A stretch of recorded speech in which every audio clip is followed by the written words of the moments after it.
You're watching Tornado Facts with Beanrock124, Season 3, Episode 14, or Episode 54.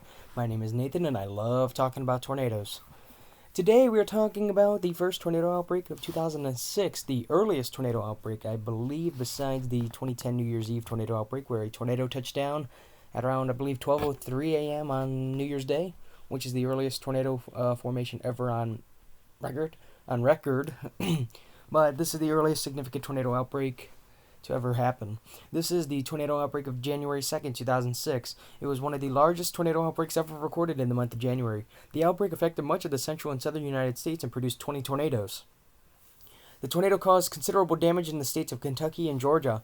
There were no tornado-related fatalities and only minor injuries were reported. Now here's the Storm Prediction Center outlook on that day.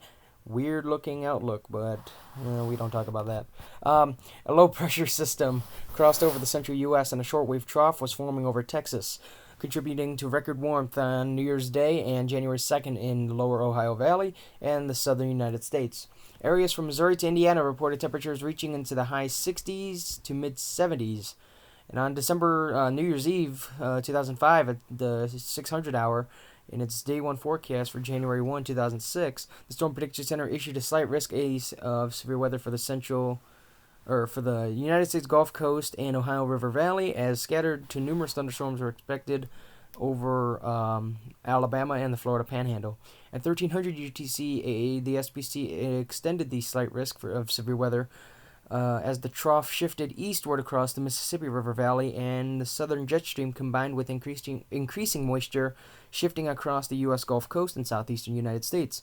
On New Year's Day, the Storm Prediction Center then issued a moderate risk of severe weather for much of the southeastern United States and extended the slight risk of severe weather for the Ohio River Valley and West Virginia and Pennsylvania, as a strong area of low pressure with a trailing cold front moved across South Carolina.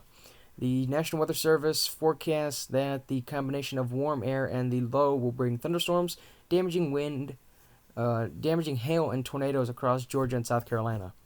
On January 2nd, the SBC NextRad detected a convective band of thunderstorms forming over southeastern Georgia and northern Florida. The SBC issued in its outlook that southeastern Alabama, the Florida Panhandle, Georgia, and South Carolina could experience severe thunderstorms, hail, and tornadoes. At 12:17 p.m. Central Time or Eastern Time, the National Weather Service issued a severe thunderstorm warning for Tatnall County in southeastern Georgia, as the NextRad radar detected a line of severe thunderstorms capable of producing hail up to, actually it doesn't say how big hail, but winds up to 60 miles an hour across the area. Another severe thunderstorm warning was issued at 1:07 Eastern Time for Effingham County and Bullock County, and at 1:23 p.m. Tornado watch was issued for southeastern Georgia and southeastern South Carolina. The National Weather Service then issued a tornado warning for Effingham and Chatham counties, and after that, the thunderstorms continued to produce hail and high winds across much of Georgia and South Carolina, causing the National Weather Service to issue more severe thunderstorm warnings and another tornado watch until 11:30 Eastern Time. Elsewhere, thunderstorms also spawned numerous tornadoes, hail, and high winds in Kentucky and Indiana. Overall, there were 19 tornadoes confirmed across the southeastern United States. So here, well, it says 19, but yeah.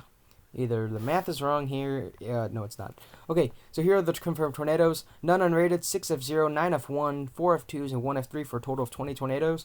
Here are the tornadoes. I don't think it doesn't count the one on New Year's Eve, or New Year's Day, sorry. It only counts the January 2nd event, so this is right. So, the severe weather entered central Kentucky in the afternoon of January 2nd. At 2:30 p.m. Eastern Time, a supercell thunderstorm formed over western Hardin County and intensified as it approached the town of Cecilia.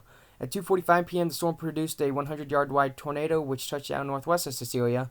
The F2 tornado damaged multiple homes, sheds, trees, and other structures before dissipating near Fort Knox. Hey, I've been there. At 2:58 p.m.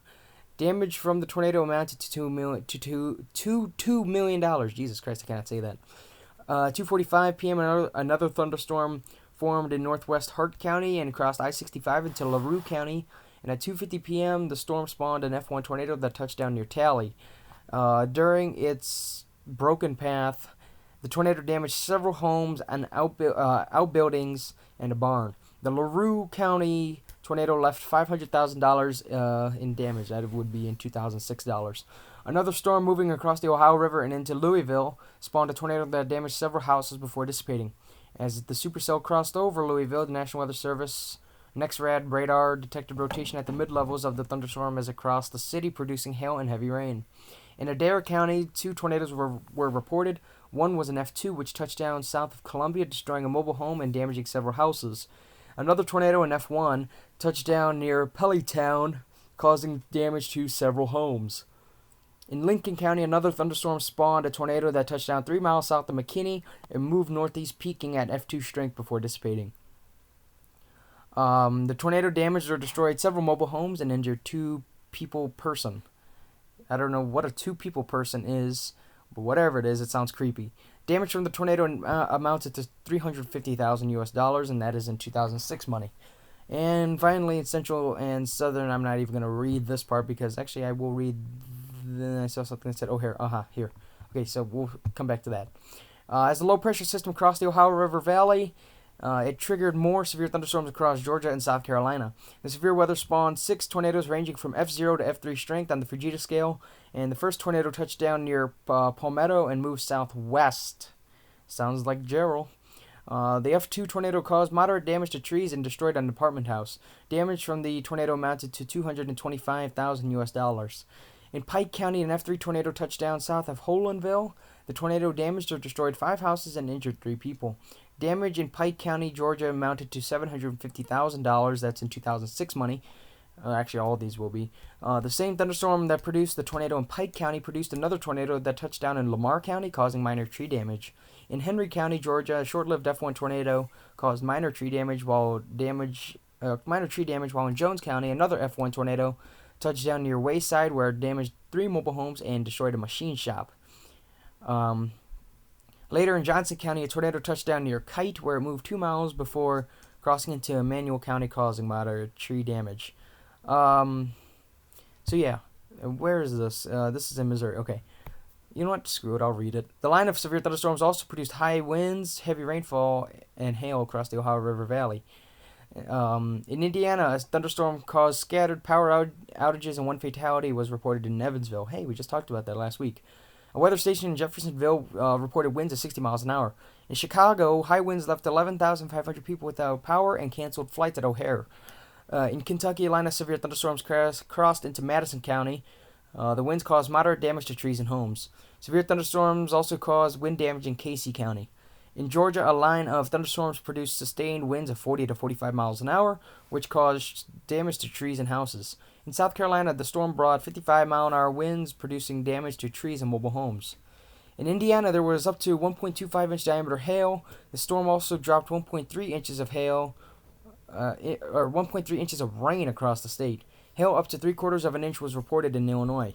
Hail was also reported in Michigan and Missouri, and in Georgia, a police officer reported nickel-sized hail. And with that, that is it for this episode of Tornado Facts with Beanrock124. This was Season 3, Episode 14, or Episode 54. And with that, goodbye.